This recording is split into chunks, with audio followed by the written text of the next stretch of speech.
Minnesota celebrates its new state holiday, Indigenous Peoples Day. Maddie Paul takes us to St. Peter, where a diverse community showcased Native pride in the streets.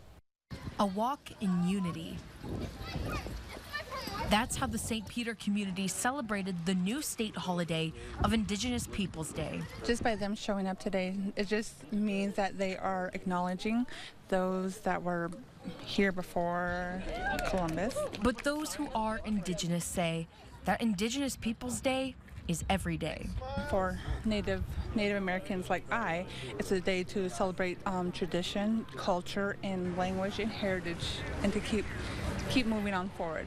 Moving forward as a diverse community. The St. Peter crowd walked along Main Street before celebrating at the Minnesota Square Garden. They were greeted with Indigenous dances, music, and performers. 4 different styles of dance, all with the same amount of pride. It just gives me great happiness that we're recognized. And next year, organizers say they want to see Indigenous Peoples Day become a federal holiday. That is where we are aiming for federal. And I'm so proud that Minnesota is the state that said, yep, we'll do it this year. And I'm hoping it'll be a federal recognition in the future. In St. Peter, Maddie Paul, KEYC News Now.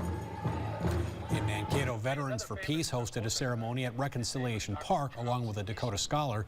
Those gathered marked 38 minutes, one for each of the 38 plus 2 Dakota men that were executed back in 1862.